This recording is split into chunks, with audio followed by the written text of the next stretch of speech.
Hi, everyone. Very happy to welcome you here. My name is Dalia Jaswaldi. I am the director of CRIMT, and CRIMT is very happy to host this webinar. And I see my colleague Bradley Weinberg is here also, acting president of CIRA. I hope you'll be able to say a few words. So I guess I'll just start by introducing the wonderful book that we have the chance to virtually launch today.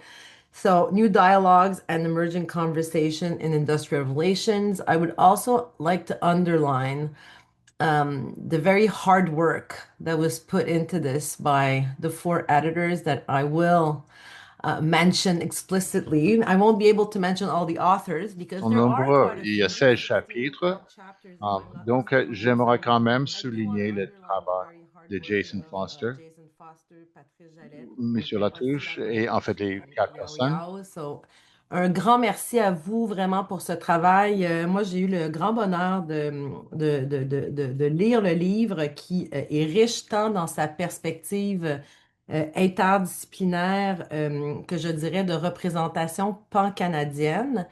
Je veux aussi quand même souligner l'ouverture des presses de l'Université Laval à avoir publié un livre avec des chapitres autant en anglais qu'en français. Et je pense que dans le monde académique, c'est encore quelque chose de trop rare et quelque chose, je pense, qui relève en fait la vigueur et la richesse de notre recherche dans notre champ d'études. Et on le voit vraiment avec beaucoup de force et d'élan dans cet ouvrage-là. Alors, peut-être avant de céder la parole à Bradley, if Bradley, you're here and you can Il va open ouvrir your sa camera caméra, and Monsieur just Brandy, hand on the microphone to et Joseph, vice-président qui de est président de ACRE. CIRA. Mais peut-être un Just, bref rappel que ce livre, finalement, qui souligne les 60 ans d'existence de l'Association canadienne de relations industrielles, fondée, on se le rappellera, en 1963 par des collègues fort motivés à l'époque et qui ont manifestement été visionnaires en ce sens que l'association est toujours présente aujourd'hui et constitue encore un lieu de rencontre et d'échange de première importance dans notre champ disciplinaire. Alors, je l'ai dit, 16 chapitres qui font état des défis actuels, des défis persistants, une réflexion aussi importante autour de la question des lieux de travail inclusifs, équitables, avec évidemment une préoccupation autour des enjeux d'EDI et des enjeux autour des différentes transitions auxquelles on va faire face. Le rôle aussi des syndicats, important chapitre, fort intéressant, et des dialogues sur le passé, le présent et l'avenir des relations industrielles. Donc, un livre qui vraiment fait un tour d'horizon très complet. Je veux quand même vraiment souligner ce qui pour moi est très marquant de ce livre-là, c'est vraiment la représentation des sous-disciplines de notre champ. On a des contributions en relation industrie, en relations de travail, en ressources humaines, mais aussi en droit du travail. Donc, vraiment, bravo à vous tous et vous toutes, les auteurs. Thank you very much again to our four quatre rédacteurs editors. And Bradley, est-ce que Bradley, I vous don't know avez if you quelque want to chose say à a few dire? words at this point, or Sinon, else I je will cède la hand parole à on the Patrice. microphone to Patrice En to fait, pursue pour the activity. Patrice. Patrice, je te cède la parole. Okay. Bradley, one time to thank Bradley, vous everyone. êtes là, j'aimerais bien me tiens à Bien. vous remercier. And welcome, Bienvenue tout le welcome monde. everybody. Il y a un accès à la traduction simultanée qui est disponible. Simultaneous translation is available. So, merci à tout le monde d'être là en si grand nombre. Merci au crime, notamment à Hélène Gansman, à Nicolas Roby, toute la gang habituelle du crime pour l'organisation du webinaire et aussi tout le support qui a été apporté au livre par le crime, notamment par Gregor Murray et également Dalia. Merci beaucoup. Je voudrais rappeler à tout le monde que le livre actuellement est disponible en ligne sur le site des presses de l'Université de Montréal. Excusez, c'est l'habitude. Des presses de l'Université Laval. C'est gratuit. Donc, évidemment, si vous voulez vous commander une copie papier, vous pouvez le faire. Puis en passant, les auteurs, quand soit que je vais vous voir, je vais vous remettre votre copie en main propre ou je vous en posterai une là, éventuellement. Donc, voilà. Je ne sais pas si. Non, Bradley n'est toujours pas là, mais c'est pas grave. Continuons. Donc, le webinaire va être organisé en 3 temps. Premier temps, je vais présenter un peu l'ouvrage aussi avec l'introduction de Dahlia. Jason Foster va également introduire l'ouvrage, va compléter également. Nous aurons une présentation. Les auteurs auront du temps pour présenter leur chapitre. Les auteurs vont présenter dans l'ordre de présentation d'apparition des chapitres dans le bouquin. Et par la suite, on aura une période de questions. Voilà. Donc, la genèse du livre. Comme l'a dit Dalia, c'était pour l'idée de la publication, c'était pour souligner notamment le 60e anniversaire de fondation de l'Association canadienne de relations industrielles.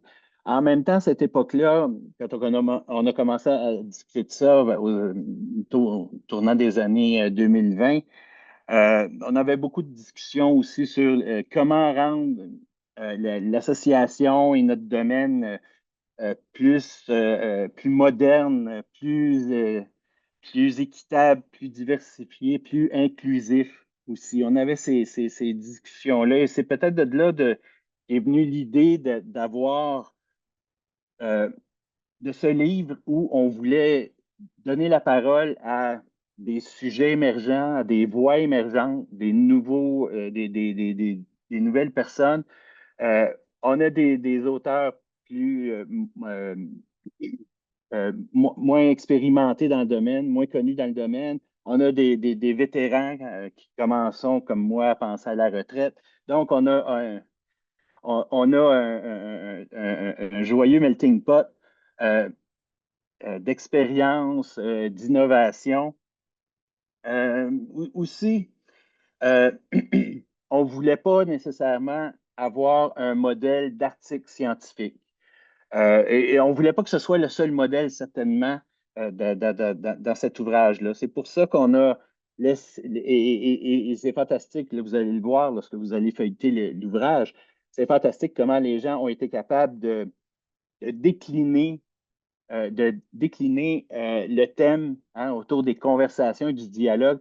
Et ils ont décliné ça de toutes sortes de façons, des plus intéressantes. Et ça soulève évidemment la question euh, de quelle manière, dans notre domaine, on peut diffuser nos connaissances, on peut faire avancer les débats autrement que par l'article scientifique, là, bon, qui remplit une fonction, bien entendu. Mais bref, on pourra en reparler peut-être durant la période de questions. Mais le résultat de toute cette démarche-là qui s'est échelonnée sur plusieurs années, ben, c'est 16 chapitres, 32 auteurs, euh, travail de mes co-éditeurs qui a été extraordinaire. Il y a aussi des gens qui ont appuyé de toutes sortes de façons, des gens qui ont évalué les chapitres, qui ont fait des commentaires. Ben, merci à tout ça, à toutes ces personnes-là. Là. Je ne les nommerai pas toutes là, parce que on a quand même on a quand même beaucoup de matière à présenter aujourd'hui.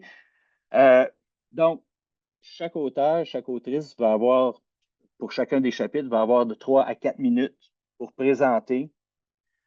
Euh,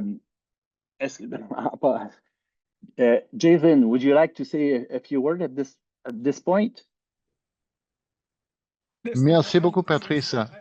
J'ai pas énormément à dire. C'est un honneur d'écouter les auteurs de chaque chapitre parce que c'est le cœur même du livre. Je pense que tout ce que je veux ajouter en ce qui concerne le livre, l'intention derrière le livre, enfin, vous avez bien décrit d'encourager les auteurs, d'avoir l'esprit de création, tant au niveau de la structure que le format, que les réponses aux questions. Ce que vous allez trouver, et personnellement ce que j'ai trouvé, l'approche innovatrice. Et les formats très créateurs, très innovateurs aussi, en dialogue, on est imaginé comme dialogue, une pièce de théâtre en 3 actes, conversation avec les précurseurs, les premiers chercheurs et les chercheurs qui commencent. Donc, qui sont en fait les différentes extrémités des carrières. Toute la recherche savante dans le domaine des relations industrielles. Et c'est vraiment la valeur qu'on apporte. Et c'est la bonne volonté de regarder de façon de regarder des conversations qui sont parfois difficiles. Et je pense que la contribution que ce livre nous donne, je remercie tous les participants, les auteurs, rédacteurs, rédactrices, l'Association canadienne de relations industrielles. Elle travaille avec beaucoup de différents gens, différents directeurs, différents membres de l'association. À mon avis, alors laissons les auteurs s'exprimer maintenant. Merci. Est-ce qu'il y a d'autres? OK. So, allons-y pour les chapitres. L'ouvrage est divisé en 4 parties.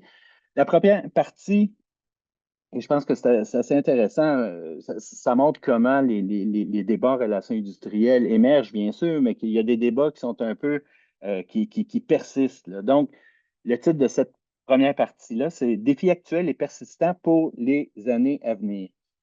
Le premier chapitre, je sais qu'il est là, je viens juste de l'admettre, mais peut-être que le chute va être violent. Le premier auteur, c'est Jonathan Michaud.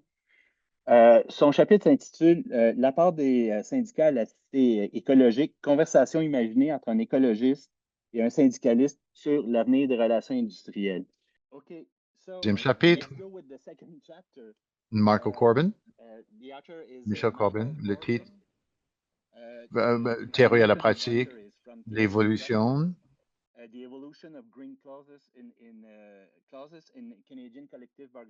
Enfin, dans les conventions de négociations des ententes collectives. Merci beaucoup. Merci beaucoup. Merci beaucoup de l'équipe de rédaction, de votre travail. C'est un plaisir de travailler avec vous aussi. Non, mais pour commencer tout de suite. On parle de l'emploi par l'environnement dans l'industrie de relations industrielles, mais c'est justement avec le rapport avec l'environnement. L'histoire, c'est sûr, indique qu'il y avait une tension entre les syndicats et la protection de l'environnement, mais ça change, ça est en émergence. On parle de la transition juste, comment les travailleurs ont participé, en fait, pour avoir des industries plus propres, ouvertes. Quand on parle de conventions collectives aussi, les négociations de conventions collectives, alors moi, je regarde les différentes conventions collectives. Donc, 40 000, en fait, la base d'année du gouvernement fédéral, je regarde partout au pays. J'ai utilisé la littérature internationale en ce qui concerne les négociations de conventions collectives pour identifier, en fait, les discussions et puis il y avait des prototypes aussi. Ce qui est en est issu, il y avait beaucoup de données, il y avait énormément de bases de données, et j'ai reconnu 13 catégories pour les représentants environnementaux, protection de l'environnement, le travail, ajustement des effectifs ou réaménagement des effectifs. C'est pas final, c'est pas final. Il y a certaines catégories mais ce qui est important, c'est un point de vue empirique du début. Il y a 3 messages à retenir de ce chapitre. Le premier message, le Canada, le chef de file, dans les négociations de l'environnement. On donne un exemple. Ce sont les syndicats canadiens qui sont à l'avant-garde des négociations de production de l'environnement. Et il y a des personnes ici, en fait, qui sont à l'appel, qui ont commencé, en fait, mais je remercie cette personne qui était le premier. C'est pas aléatoire. Je posais des questions à travers les secteurs, conventions, les relations de travail. Et cette approche vers les négociations est en évolution. En fait, on parle de gouvernance environnementale. Le troisième message, beaucoup de travail à faire. C'est pas fini et c'est bon pour nous parce que nous avons beaucoup de travail devant nous. On a des études longitudinales pour savoir comment ça évolue, comment les processus évoluent. Puis oui, faire du travail qualitatif aussi, ethnographique, le travail pour dire substantiel, symbolique. On veut une recherche comparée, en fait, pour avoir les tendances dans le travail à travers le monde, France, Espagne. Et puis, en fait, ils sont très, très curieux du travail que nous menons ici au Canada. Voilà, je vous quitte là-dessus. Merci à vous tous de votre écoute. Contactez-moi si vous avez des questions. Right on time. Thank you. Merci beaucoup, M. Michael. Thornburn. Le prochain chapitre, c'est chapitre 3 qui a été rédigé par Amélie Bernier et René Michaud. Le titre est l'adéquation formation-emploi, passer de monologue parallèle au dialogue. Les deux autrices sont malheureusement pas avec nous, se sont excusées. Mais grosso modo, dans ce chapitre, aborde la question de l'adéquation entre la formation et un emploi, qui était quand même un sujet assez important en relations industrielles. Puis, c'est examiné sous un regard de politique publique et également de gestion des ressources humaines.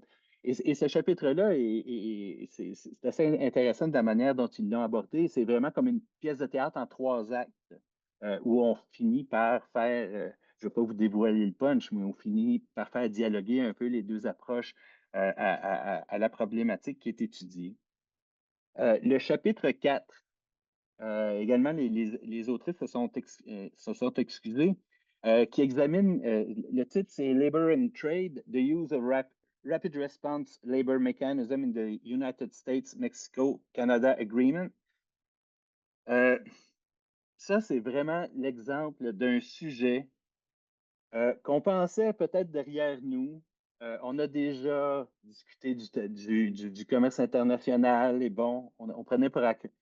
Et là, on nous ramène en arrière avec la question des tarifs, et ce qui fait en sorte que cette recherche-là est d'autant plus importante. Hein, toute la question des normes, la question de la protection des normes du travail dans une ère de libre-échange qui abolit les droits de douane. Mais là, maintenant, on se retrouve avec on est dans une ère de droits de douane, mais enfin, bref, ce sera peut-être l'objet d'un autre livre. Je ne sais pas si Jonathan est là. Ah, tiens, Jonathan. Oui. Il veut nous présenter son chapitre. La part des syndicats de la cité écologique, conversation imaginée entre un écologiste, un syndicaliste sur l'avenir des relations industrielles. Jonathan.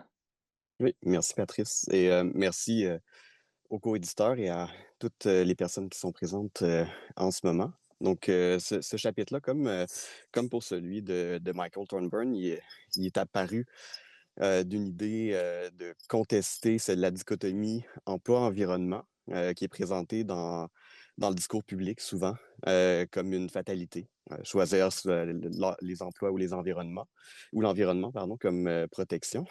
Et donc, à partir d'une revue plutôt théorique, j'ai construit une conversation entre des écologistes sur leurs perspectives écologistes qui peuvent être anti-industrialistes et les approches de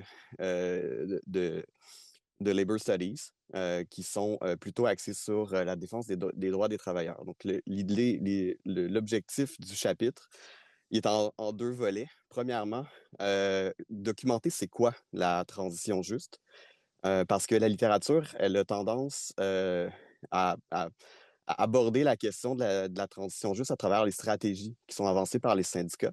Mais le contenu même de la transition juste, lui, est plutôt en contestation.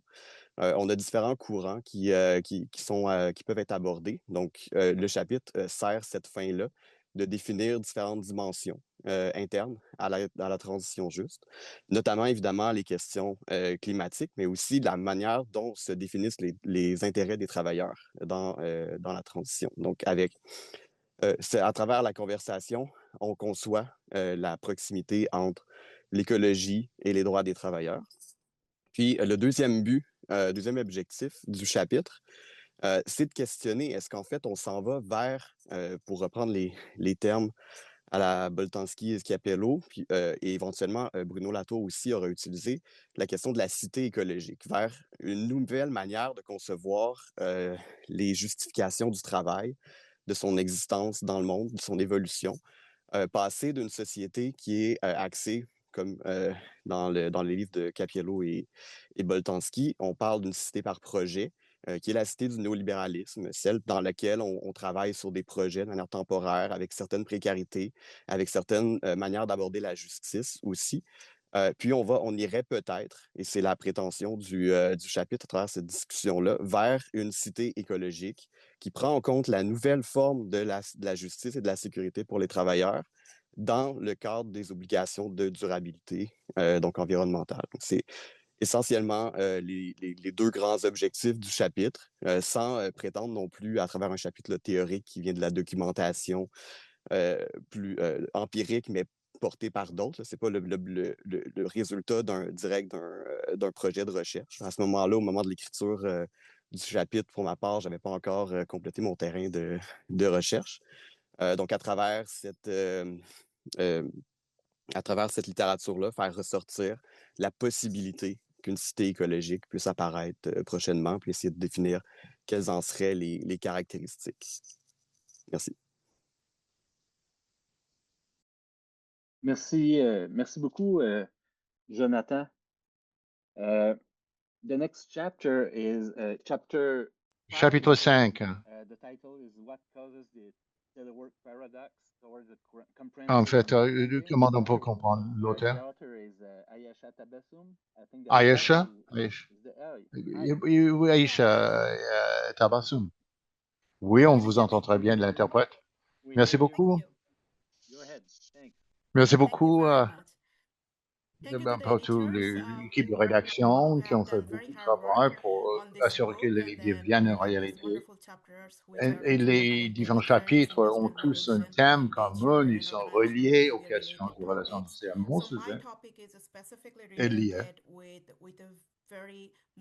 Une question très réelle, c'est le télétravail.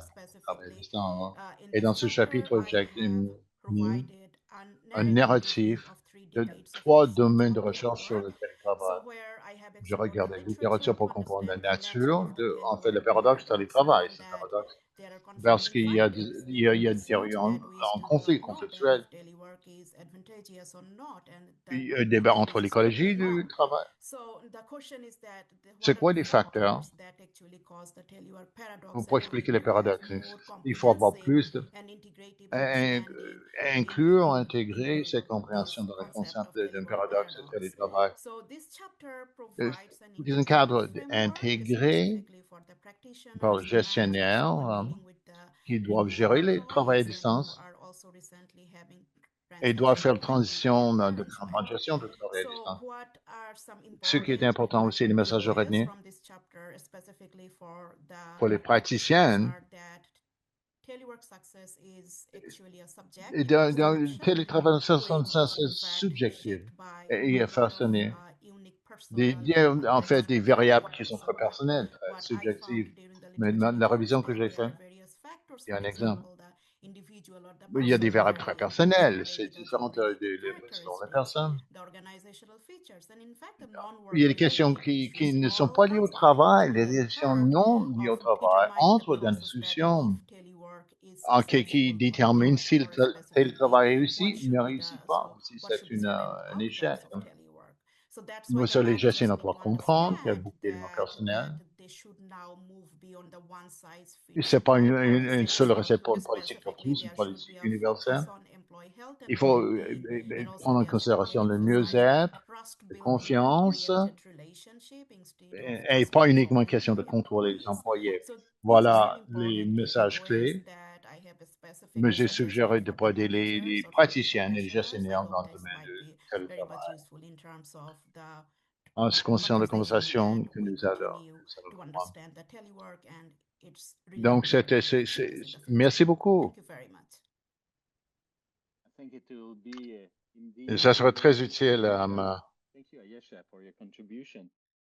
La deuxième partie du livre, la deuxième section, s'intitule Vers des lieux de travail plus équitables, plus diversifiés et plus inclusifs, Towards Workplaces with Greater Equity, Diversity and Inclusion. Le premier chapitre, l'autrice n'est pas là, elle s'est excusée également. C'est Arijana Araminsik. I'm here. Sorry. I didn't saw you. I didn't see you. Sorry. You can introduce yourself. Voulez-vous vous présenter? Merci, Madame Ariana. Well, thank you. Merci beaucoup, Patrice et Jason aussi, en fait, pour l'équipe de rédaction et tous les auteurs. Il y a eu énormément de travail en fait, depuis 6 ans. Et je pense à tout ce que nous avons fait. C'est un honneur pour moi de faire une contribution de ce livre anniversaire. En fait, le 60e anniversaire. Et je travaillais, mon sujet, c'est la conversation, avec une aînée, je travaille dans un aîné Inuit, et je travaille sur les questions autochtones liées les relations industrielles au Canada par rapport au Nord aussi. Il y a un contexte très unique dans le Nord du Canada, le territoire du Nord-Ouest, le Yukon, et l'Arctique et le sous-Arctique, enfin, les lieux d'emploi. Et on essaie d'avoir l'équité et l'inclusion est devenu dans la conversation autochtone vers en fait d'avoir des personnes qui sont culturellement adaptées, inclusion de la culture indigène. Spécifiquement le contexte inuit et la culture inuit, dans ce chapitre, j'ai appris la méthodologie inuit et c'est narratif et le narratif et les contes. En fait, le transfert de connaissances dans le Nord, c'est le partage par le conte, par le partage des histoires, non seulement chez les Inuits, mais chez tous les autochtones. Je suggère, c'est aussi une façon d'améliorer diversité, équité et inclusion dans le lieu de travail, en comprenant l'histoire, le colonialisme et la colonisation. Et donc, pour ça, pour inclure les voix autochtones partout dans le travail et pour trouver les solutions les plus appropriées. Et également, en ce qui concerne l'approche. Donc, je parle d'une phase d'intégration et je veux conserver les lieux où il y a une prédomination des effectifs des employés autochtones dans le territoire nord-ouest, bien sûr, dans le nord du Canada, au nord. De prendre en considération les recherches, où la recherche centrée est à la fois qualitative et aussi qui inclut aussi les méthodologies inuit, la recherche participative où les voix autochtones ont leur voix. Et ça, c'est un comportement intergénérationnel aussi. Et les autres conséquences de la colonisation. En fait, de permettre aussi compte, partage des voix, les entrevues qualitatives deviennent une partie de la recherche. Et comme ça, les employés autochtones peuvent partager leur expérience. Et en ce qui concerne l'interprétation, l'utilisation de recherche que j'ai aussi abordé dans mon chapitre, je m'en ai aux aînés de la communauté de réfléchir sur les connaissances qui ont été partagées et qui ont ajouté leurs commentaires en plus. Ils permettent en fait ces voix de s'exprimer. Je m'engage aussi à partager ce chapitre et de réfléchir ce qu'on a publié avec la communauté pour qu'ils s'entendent leur propre voix et le reflet de leur voix dans ce livre, dans ces recherches. Et ça vient de maintenant, je cède la parole à mon collègue Anthony Blain.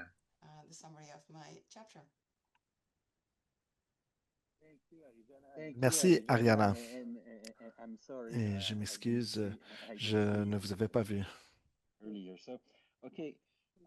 chapitre 7. Le titre, Leçons de la santé, appliquer l'éthique, la santé dans des milieux de travail de plus en plus diversifiés. Je crois que Tina est ici quelque part. Oui. Bonjour, j'espère que vous m'entendez bien. Oui. Excellent. Bonjour tout le monde et merci de l'invitation. J'ai le plaisir d'être ici. Je m'excuse, je suis en plein déménagement. Donc, si mon arrière-plan semble un peu étrange, c'est pour cette raison. J'aimerais répondre à la deuxième question qui nous a été posée. Pourquoi nous avons choisi de couvrir des leçons tirées du milieu de la santé et l'éthique liées dans des milieux de travail en santé de plus en plus diversifiés. Nous avons choisi cette approche car nous croyons que tout était lié à l'expérience vécue, même si c'est un peu galvaudé, surtout dans le contexte de diversité et d'inclusion. Nous avons utilisé différents cadres pour relater ces récits de 4 spécialistes praticiens travaillant en santé. Nous avons tiré du cadre de l'éthique des soins et aussi du cadre des compétences. Nous avons entrepris ce dialogue car nous nous sommes rendus compte lorsque nous essayons de prendre un peu de pas de recul en tant que chercheurs, nous avons admis que nous n'avions pas de connaissances. Nous avons accordé la plateforme à ces 4 professionnels. Il y a un directeur de soins palliatifs, il y a un responsable des soins dans une clinique de démence, il y a un travailleur social clinique et la dernière personne est pharmacien. Et nous n'avions pas de connaissances dans ces domaines. C'était correct. Nous avons préféré leur donner de la place pour relater leurs histoires, surtout en ce qui a trait à l'équité, la diversité et l'inclusion. Leurs expériences reflétaient ce que ça signifiait d'intégrer des personnes qui ont différents besoins. On parlait d'EDI, d'espace de travail, mais parfois on a de l'utilisation superficielle et on peut parfois faire de la discrimination. Donc, c'était une leçon très intéressante car il s'agit de situations de vie ou de mort pour nos 4 professionnels de la santé. Donc, ils doivent vraiment analyser ces questions sérieusement. Dans notre chapitre, nous avons laissé la parole à ces professionnels. Ils nous ont parlé d'être en mesure d'accepter les personnes telles qu'elles sont. Ça semble simple, mais c'est aussi une façon d'accepter les différences fondamentales. Avec cette approche de recherche, nous avons laissé ces intervenants partager leurs récits. Nous n'avons pas posé trop de questions. Alors qu'ils nous parlaient de soins centrés sur les patients, nous avons pris cette approche. Donc, c'était une approche de recherche centrée sur les professionnels. Le dialogue permettait aux praticiens de mener la recherche et nous les avons laissés prendre les rênes. Nous avons décidé de mettre de côté la voix des chercheurs, puisque ça contredirait ce que nous voulions expliquer. Lorsque nous posions la question, qu'est-ce que ça veut dire de soutenir les personnes avec différents besoins dans votre milieu de travail? Ils nous ont répondu qu'il n'y a pas une seule approche unique. Il faut écouter, communiquer et faire preuve de souplesse. Il faut aussi être prêt à se remettre en question ses croyances et ses points de vue. L'EDI indique que tout le monde est vulnérable dans le processus. Il faut mettre de côté son ego. Il faut être prêt à faire des erreurs et prêt à admettre d'avoir eu tort. Quand il s'agit de situations de vie ou de mort, au lieu de seulement voir si l'entreprise atteindra ses résultats ou non. C'était notre approche organique. Elle était très plaisante et c'est des leçons importantes pour les organisations lorsqu'il est question de mettre en place des programmes plus efficaces en EDI. Je vais vous laisser avec une bonne citation de notre intervenant clinique, Tony. Il dit qu'il est expert en théorie et en pratique, mais le client est expert de sa vie. Je ne serai peut-être jamais 100% compétent en culture, mais c'est un apprentissage que je vais faire tout au long de ma vie. C'est une leçon pour les chercheurs et les autres experts en relations industrielles. Il ne faut jamais oublier que c'est un processus d'apprentissage. Il faut rester dévoué pour le restant de nos vies. Merci. Merci, Tina, de votre contribution. Maintenant, le chapitre 8, qui a été les co-autrices Blandine Emilien et Wassila Mercouche. Wassila, qui était une co-éditrice de l'ouvrage. Le chapitre s'intitule Diversity, Equity and Inclusion in the Canadian. Dans les relations industrielles canadiennes, dans la CRI, contribution de deux universitaires qui viennent du Libre. Wassila. Merci. Bonjour, Patrice. Bonjour tout le monde. Bonjour. D'abord, merci beaucoup à mes co-éditeurs pour le beau travail et surtout pour Patrice qui m'a lancé l'invitation pour cette première expérience que j'ai trouvée extraordinaire. Je vais vous présenter, et j'espère avec la plus grande fidélité possible, le chapitre qu'on a coécrit Blandine, Emilien et moi. On ne s'est pas consulté, mais j'espère être fidèle pour refléter le tout. Donc, l'histoire un peu de ce beau chapitre a commencé à la conférence d'ouverture de la CRI en 2022, lorsque nous avons présenté Blandine Emilien, donc ma collègue, mon amie et ma sœur, et moi-même, à titre de membre d'ailleurs du comité exécutif de la CRI, nos parcours académiques et professionnels respectifs comme professeurs-chercheurs en ERI, qui sont venus d'ailleurs de très loin au Canada comme immigrantes reçues. Je noterai aussi que dans le temps, une autre caractéristique nous réunissait. On était les deux professeurs au même département à l'UQAM dans le temps. Et d'ailleurs, c'est un peu la perspective de Sisterhood Driven Space qui nous a animés, donc une perspective plus connue au Royaume-Uni et que j'ai pu trouver une traduction qui est dans le sens de solidarité entre femmes ou solidarité conduite par la sororité. On entend parler de fraternité, mais là, on est dans la sororité. Donc, nous avons partagé nos parcours respectifs atypiques, assez difficiles et remplis de moments de gloire, mais aussi de peine. En le faisant, nous avons tenté de soulever les défis que les académiciens en général, mais surtout les académiciennes en particulier, pourraient rencontrer en intégrant le monde académique, surtout en mobilisant une perspective féministe et d'intersectionnalité. D'ailleurs, on a pu croiser le genre et l'ethnicité, un peu les deux dénominateurs communs qui nous réussissent, Blandine et moi, mais peut-être il y en a d'autres au-delà. Donc, nous avons, dans le cadre de ce chapitre, essayé d'apporter un regard critique sur les pratiques organisationnelles actuelles dans le monde académique, mais aussi d'évoquer l'importance de considérer l'hétérogénéité des carrières universitaires. Notre méthodologie dans le cadre de ce chapitre a été qualitative, narrative, et on a adopté aussi une approche peut-être peu pratiquée, qui est l'approche d'auto-ethnobiographie collective, mais aussi de phénoménologie un peu au niveau macro, parce qu'on a voulu lever le voile sur des défis qui sont moins visibles, mais pas les moins sérieux. Donc, pour se conformer à l'esprit aussi de l'ouvrage, nous avons construit notre chapitre sous format de dialogue convergent pour présenter nos parcours respectifs à l'épreuve des difficultés psychosociales et professionnelles. Blandine Emilien qui se qui s'est présenté comme étant une trans blanche et moi-même comme étant l'intersectionnalité qui marche ou en marchant. Cette approche au-delà du partage d'expériences et des vécus peut-être personnels par nous-mêmes visait aussi à sensibiliser les organisations et les institutions aux questions de l'EDI dont le travail et l'emploi.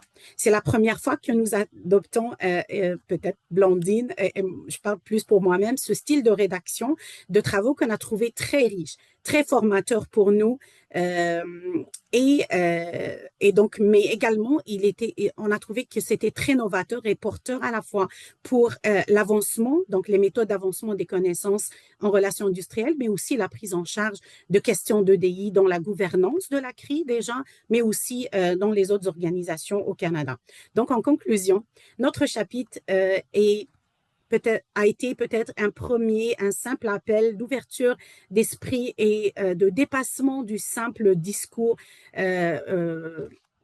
pour discours donc d'action, mais plutôt un appel à l'action en matière de prise en charge des questions d'EDI dans le monde académique et surtout la considération de l'intersectionnalité comme perspective fondamentale. Je peux terminer sur le fait qu'on peut très bien, donc on a fait la preuve qu'on peut très bien lier des expériences personnelles à des connaissances scientifiques et aboutir à un format aussi riche qui se trouve dans ce bel ouvrage. Merci. Merci beaucoup pour ta contribution, Wasila. Merci pour la tienne, Blandine. Le chapitre 9 a été rédigé par ma collègue Tania Sabat. Le titre est Diversité du leadership, un levier incontournable pour une performance ESG et une croissance durable. Tania. Oui, merci Patrice. Donc, de mon côté aussi, un grand merci et félicitations aux éditeurs et à toute l'équipe de rédaction. Je suis aussi ravie de me retrouver dans cette partie de l'ouvrage puisque je trouve qu'on aborde les questions de diversité de divers angles qui sont très originaux, puis aussi innovateurs, puis complémentaires. Dans mon cas, c'est le leadership. Donc, en matière de diversité, on est dans un monde en pleine contradiction, en pleine adversité sur des questions EDI. Et pourtant, les questions de diversité sont au cœur des cadres réglementaires, au cadre des normes de divulgation qui sont en train d'être maintenant mises en place. Et donc, ce que ce chapitre a voulu faire, d'abord, positionner la diversité du leadership au-delà, évidemment, d'un enjeu d'équité et de représentation, ça c'est certain, mais comme aussi un enjeu d'innovation, de légitimité et de résilience auquel il faudrait s'attarder, ce qui ouvre pour le domaine des relations industrielles un champ, une capacité d'intégrer justement dans les exigences de durabilité la question de diversité. La deuxième idée, je vous dirais, clé dans ce chapitre, c'est de constater que les efforts sont là, mais les avancées restent et les progrès demeurent encore vraiment très lents. Et donc, d'essayer de voir qu'est-ce qu'on peut faire autant d'un point de vue institutionnel que d'un point de vue organisationnel pour peut-être accélérer, encore une fois, ces représentations compte tenu, encore une fois, de leurs incidences et de leurs effets. J'aimerais aussi féliciter les auteurs parce que moi, je fais de la catégorie des plus vieilles personnes, n'est-ce pas, des carrières vers plus avancées, disons. Et on est toujours très sceptique quand on veut nous changer des méthodologies de rédaction. Et je trouve, après coup, pour en avoir fait l'expérience, que l'approche en dialogue était vraiment très intéressante. D'abord, on a pu construire la logique autour de 3 questions, ce qui était intéressant, de voir d'abord pourquoi la diversité est devenue incontournable. Deuxièmement, quels sont les obstacles. Et 3, d'amener les solutions. Et cette conversation n'a enlevé en rien la possibilité d'intégrer des cadres théoriques, des démarches quand même scientifiques, des approches qui sont bien informées et des données. Alors voilà, je m'arrête là, puis ceux qui sont intéressés vont devoir lire le chapitre. Mais merci encore une fois, c'était une très belle aventure. Merci beaucoup, Tania, pour ta contribution. Troisième thème, troisième partie de l'ouvrage, À quoi ressemble l'avenir des syndicats? What the future looks like for union? Le chapitre 10, tout à l'heure, j'ai vu Wilfrid Cordeau, mais les autres me semblait que c'était excusé. Je ne sais pas si Wilfrid est là. Je ne crois pas. Enfin, en 2 mots, ce chapitre-là, les auteurs nous amènent vraiment à l'intérieur de la FTQ, de la Fédération des travailleurs et travailleuses du Québec, et aussi au sein du processus par lequel la Fédération a suivi pour essayer d'envisager, planifier l'avenir du mouvement syndical au Québec.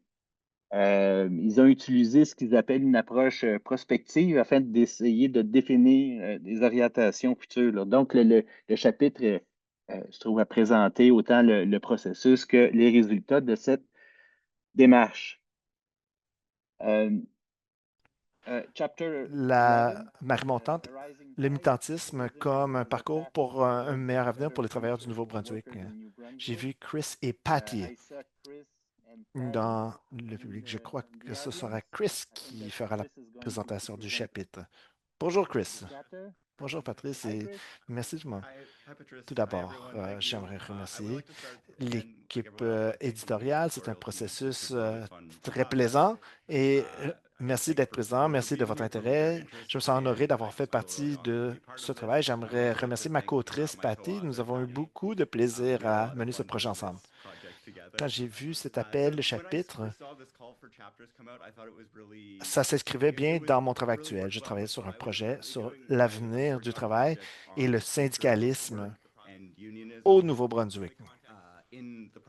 Dans le contexte de la pandémie et de la reprise des choses après la pandémie, comment les choses allaient évoluer à partir de maintenant. La première partie du chapitre se concentre sur les données qui ont ressorti de ma recherche. Et la deuxième partie, la partie la plus amusante, Patty et moi avons eu une conversation. Patty, c'est une collègue, une amie et une militante de longue date au Nouveau-Brunswick. Elle est une syndiquée active, elle est bénévole pour Acorn et d'autres organisations de justice sociale travaillant sur le terrain dans la province. Donc, elle a vu les choses au front et ce serait bien de comparer ce que les gens disent et quels sont les enjeux dans la province et comment on s'est attaqué à ces questions à partir d'une approche du terrain. Parmi les thèmes dégagés, il y a l'idée du travail précaire et de la précarité. Les salaires sont insuffisants comparés à l'augmentation du coût de la vie.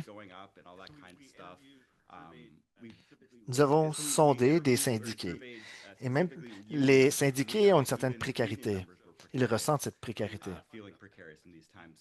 Notre travail a dégagé différents thèmes et des mesures possibles pour les chercheurs et les recherches en relations industrielles.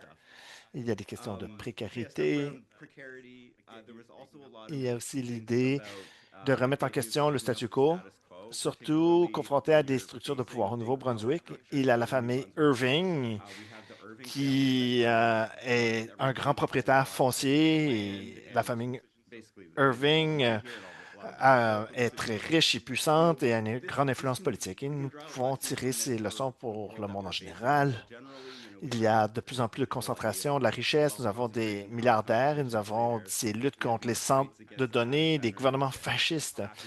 Et ça semble être des défis insurmontables. Mais à partir de notre travail, on peut voir qu'en faisant de la syndicalisation et en s'organisant, il est possible de trouver des solutions. Ce n'est rien de nouveau, de révolutionnaire, mais c'était intéressant de voir quelles mesures ont réussi par le passé dans notre secteur et comment nous pouvons tirer de l'espoir pour l'avenir. Et on espère pouvoir éveiller les consciences et être en mesure de revirer les relations de pouvoir. Nous allons regarder comment les milieux se syndiquent et comment il est possible d'ébranler ces piliers du pouvoir. Encore une fois, merci beaucoup. C'était un exercice très amusant. Et c'est tout. That's all I've got, really. Très bien. Merci, Chris. All right. Thank you, Chris. Le prochain chapitre, chapitre 12, les autrices sont Caroline Gauthier, Marie-Pierre Bernard Pelletier, qui sont, il me semble que je les ai vus quelque part. Je vois Caroline. Le titre du chapitre, c'est Mobilisation et démocratie syndicale à l'ère du numérique, être traditionnellement innovant. Caroline? Oui, bonjour, merci tout le monde d'être là, puis à l'équipe pour le numéro, ben pour le livre, effectivement, quand l'appel est sorti, tu sais, Marie-Pierre elle sortait là, d'avoir travaillé dans une centrale syndicale. Moi, j'ai été impliquée longtemps au sein de mon exécutif syndical, puis ma fédé comme prof de cégep. Puis, quand l'appel est sorti, on trouvait ça le fun de pouvoir réfléchir à nos expériences récentes, mettre ça sur papier, ne serait-ce que de réfléchir un peu, puis voir les implications de ce qui s'était passé, notamment du côté EDI, mais aussi des transformations numériques et quoi faire avec ça. Donc, pour le petit contexte, tu sais, pendant la pandémie, il y avait beaucoup des questions du côté du SPGQ de comment mobiliser les membres en télétravail. Nous, du côté des cégeps, c'est sûr qu'on était quand même assez présents là, dans les établissements. Donc, c'était des enjeux plus des questions sur comment on utilise les technologies pour étendre ou non l'accès à la formation. Par exemple, à la FNEC, on donne beaucoup des formations à nos propres membres, c'est-à-dire, par exemple, des formations santé-sécurité au travail, c'est nous qui les donnons. Donc, est-ce qu'on les donne en ligne pour pouvoir rendre ça plus accessible ou non? Les questions aussi, puis celle qui a fait le plus l'objet de débat à la CSN, la question de tenir des instances décisionnelles en ligne ou non. Donc, des assemblées générales, les regroupements jusqu'au congrès. Puis là, on a vraiment ouvert sur toutes sortes d'arguments comme pour et contre là, dans tous les cas, là, pour toutes les activités en utilisant la visioconférence, par exemple. D'un côté, les arguments pour étaient beaucoup autour de l'accessibilité. Par exemple, des personnes qui ont des jeunes enfants à la maison, de se déplacer 3 jours pour aller en instance, c'est pas toujours évident. Mais aussi, juste l'emplacement géographique en général. Tu sais, il y a des syndicats partout au Québec. Si on doit se rendre à Montréal ou à Québec plusieurs fois par année, ça peut être quand même assez lourd en termes de temps et de ressources sur les personnes impliquées. Puis, entre autres, là, certaines communautés autochtones, pour certains syndicats, ça peut aussi être un défi. Mais d'un autre côté, du côté de la FNEC, ce qu'on avait observé, là, c'était vraiment une réticence par rapport aux instances décisionnelles en ligne, notamment parce qu'on venait de vivre l'enseignement à distance collégial non préparé. Je pense qu'il y avait beaucoup de personnes qui ils n'avaient pas trop aimé ça. Mais aussi, il y avait toute la question de la qualité des débats. Euh, Puis là, ça me donnait des flashbacks un peu en 2012, pendant la grève étudiante, quand à l'Allier, on se posait des questions à savoir si on devait faire des votes électroniques ou non. Donc, la question des débats, pour moi, ben, pour nous, ça résonnait aussi avec toute la question du dialogue puis la qualité du dialogue. Donc, je vois le temps qui passe, mais en gros, ce qu'on voulait, c'était mettre sur papier une expérience vécue, y réfléchir, puis aussi, on voit quand même s'ouvrir beaucoup de pistes de recherche futures, donc tout ce qui touche documenter les pratiques, qu'est-ce qui rend ça inclusif ou non, comment c'est vécu par les membres, les parties prenantes, mais aussi est-ce que ça dépend du type de membre puis du type de syndicat. Donc, c'est-à-dire peut-être que c'est différent pour des syndicats de fonctionnaires que des syndicats de personnes qui œuvrent dans des domaines un petit peu moins peut-être qualifiés ou ils ont peut-être un petit peu moins accès à la technologie. Donc, on ouvre sur ces questions-là, puis si jamais il y a des gens qui veulent travailler là-dessus avec nous, ça serait bien intéressant. Merci beaucoup. Super, merci beaucoup. Merci Caroline. Le chapitre suivant, le chapitre 13, l'administration moderne syndicale au Canada, leçon pour le milieu universitaire et la pratique. Nous avons Jen. Je ne sais pas si Jen est là et Raphaël est là. Allez-y si vous êtes là, Jen. Oui, très bien, merci. Bonjour, Raphaël, Chris et moi avons été heureux de participer au projet. Nous voudrons remercier les éditeurs et l'ACRI, et merci beaucoup aux interprètes pour nous aider à communiquer. Le chapitre est pertinent pour les praticiens et les universitaires dans les relations industrielles et les ressources humaines. Nous avons un chapitre qui porte sur les syndicats comme employeurs. Ce n'est pas une question de parler de disputes internes, mais plutôt comment les syndicats peuvent s'inspirer de la documentation pour inspirer leur pratique et à quel point nous pouvons appliquer la connaissance sur les ressources humaines dans le secteur des syndicats. Les ressources humaines étant des pratiques de recrutement, de formation, de mobilisation et de rétention des effectifs. Donc, nous avons tiré de la recherche sur le renouvellement syndical, des travaux très riches au Canada et les travaux de certains collègues présents ici. Est-ce que ces pratiques en ressources humaines pourraient être une source du renouveau syndical? Nous avons fait appel à différents travaux de recherche. Nous avons regardé la syndicalisation, il y a eu de la recherche sur la syndication et l'augmentation des rangs syndicaux, mais il y a aussi des domaines manqués comme la vitalité institutionnelle et comment augmenter les rangs. Ce qui est intéressant dans le renouveau syndical et la vitalité institutionnelle, c'est que c'est dans le contrôle des syndicats. Certains facteurs pour augmentation des syndicats est influencé par les lois gouvernementales. Nous pouvons explorer des idées un peu débattues alors que les différents pays comme le Canada voient la baisse de la densité syndicale. Dans notre chapitre, nous regardons des sujets contentieux dans le syndicalisme, la croissance et la baisse du nombre de syndiqués, les évaluations d'employés, les indicateurs de rendement d'organisation et d'autres domaines liés à la gestion de ressources humaines. Ce n'est pas nécessairement une question de classer syndicats ou de les faire se confronter, mais c'est plutôt d'explorer les mécanismes internes comme parcours de renouveau syndical et voir si les syndicats peuvent s'inspirer de ces pratiques comme outils pour leur évolution. Par notre travail, nous avons mieux compris les personnes impliquées dans l'administration syndicale en soulignant leurs efforts pour faire avancer des objectifs organisationnels. Et nous voulons que le savoir puisse inspirer les pratiques syndicales. Merci de nous avoir donné l'occasion de fournir un survol de l'administration syndicale. Je vous recède la parole, Patrice. Merci, Jen. Thank you, Jen. Nous arrivons maintenant à la dernière section, dernière partie de l'ouvrage qui est vraiment sur des dialogues. Hein, vraiment, ça cadre vraiment directement avec la thématique de l'ouvrage. Donc, dialogue sur le passé, le présent et l'avenir des relations industrielles.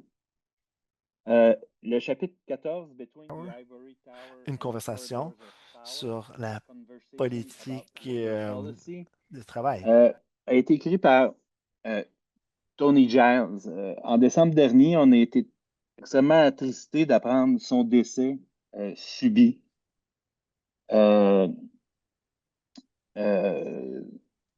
cours de route.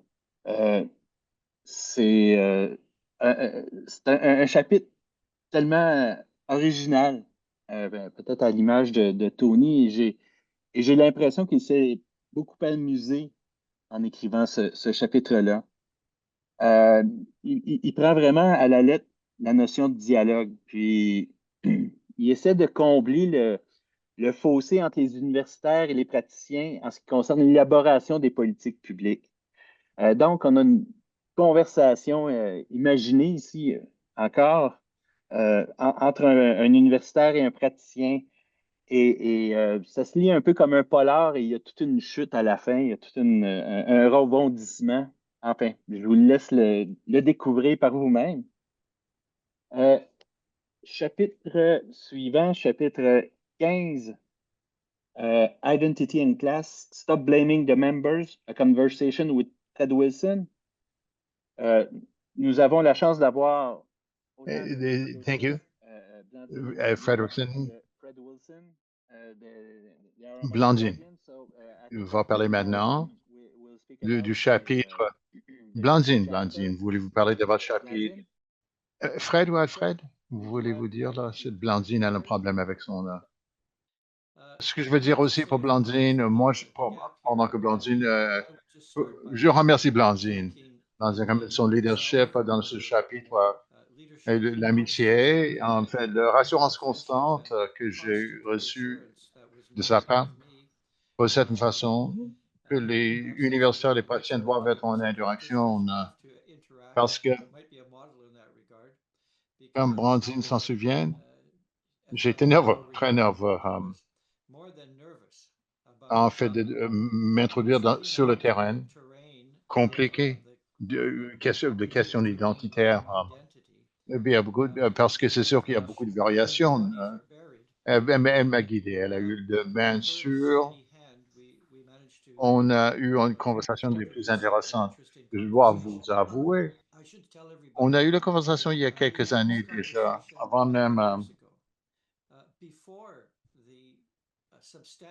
En fait, depuis quelques années déjà qu'on en discutait, question d'identité de classe.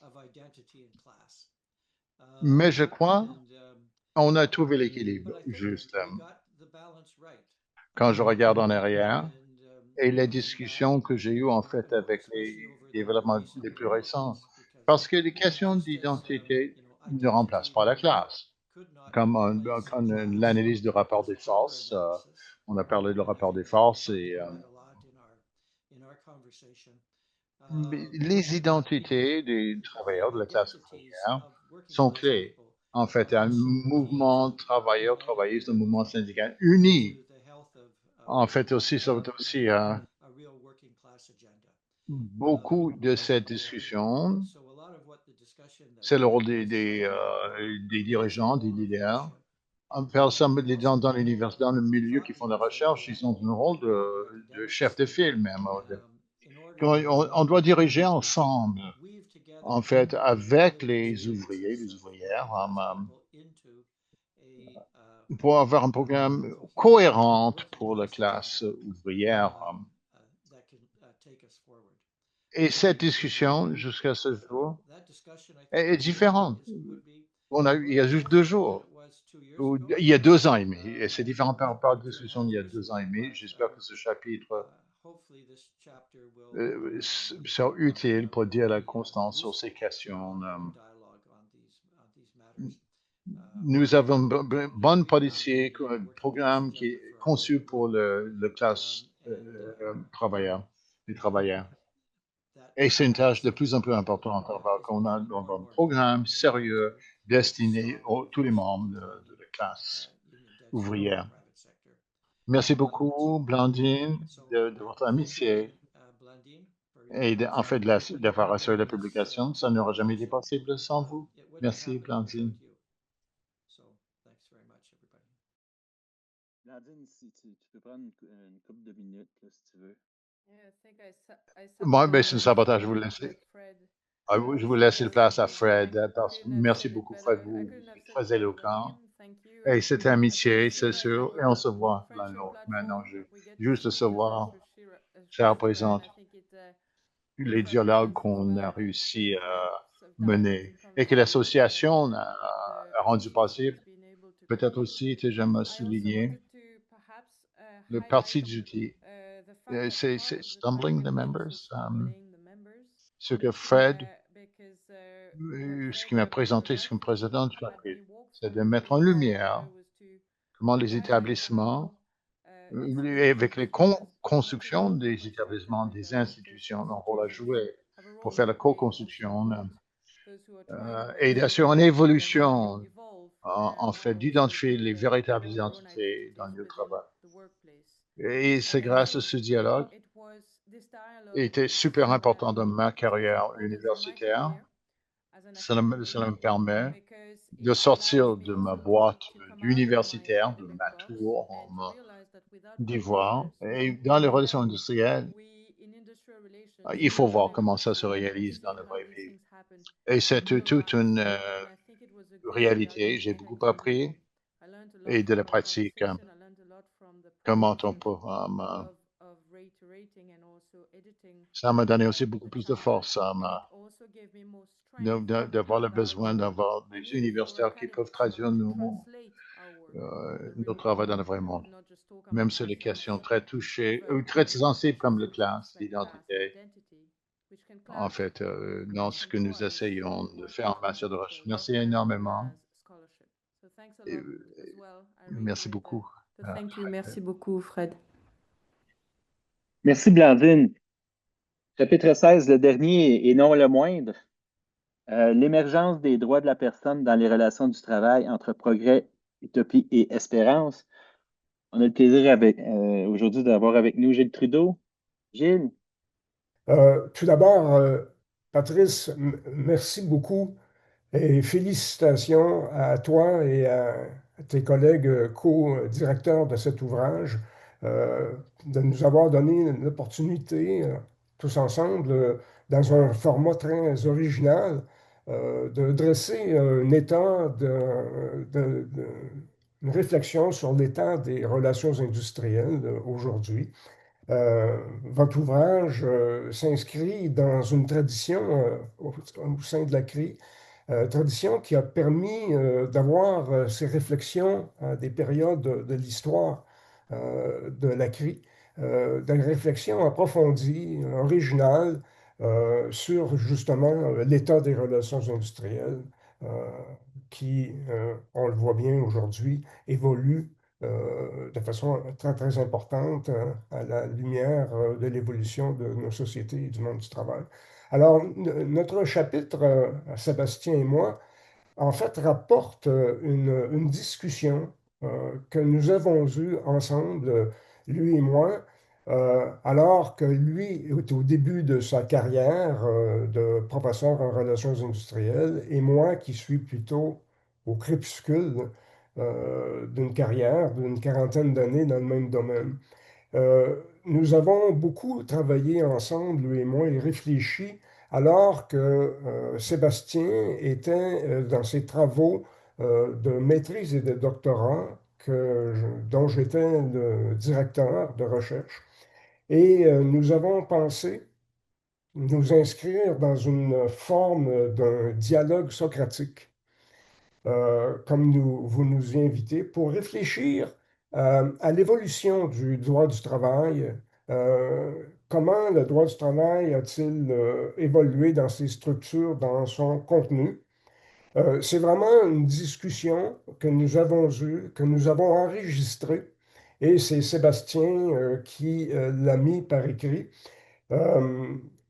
Et je vous laisse le soin de penser, d'imaginer qui tient le rôle de Socrate et qui tient le rôle de Platon.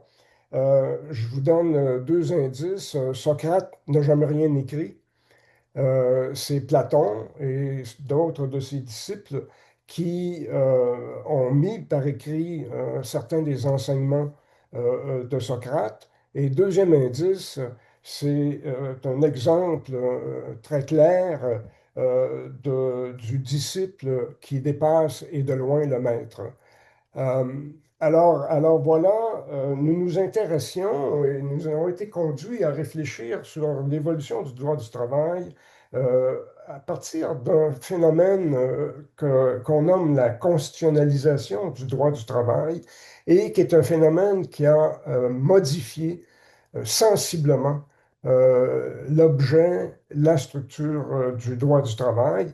Le droit du travail, qui, vous le savez, est un reflet de notre société, une émanation de notre société, et ce n'est pas le droit du travail qui crée les institutions et le monde du travail. Le droit du travail réagit et s'adapte à l'évolution de ces contextes. Qu'est-ce que c'est que la constitutionnalisation? Bien, c'est l'émergence des droits de la personne, des droits de la personne humaine qui imprègnent le droit du travail qu'on pourrait dire classique, et qui transforme le droit du travail à la lumière de la reconnaissance et de la protection de droits fondamentaux qui appartiennent à l'individu et que l'individu au travail peut faire valoir. Cette évolution, comme je vous le disais, elle est draconienne. C'est certainement un des changements les plus impressionnants, les plus profonds qu'a connu le droit du travail, tant au Canada qu'ailleurs dans le monde.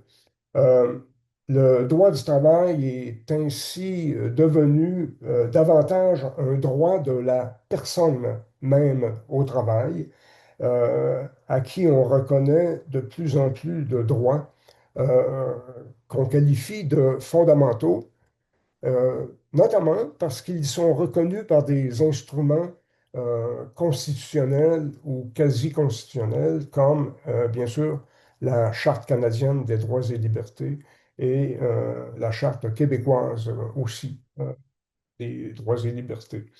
Euh, des exemples bien connus et qui nous occupent beaucoup en droit du travail et dans le monde du travail, bien, pensons à l'accès à l'égalité et l'inclusion de la diversité dans le monde du travail. On en a fait état aujourd'hui.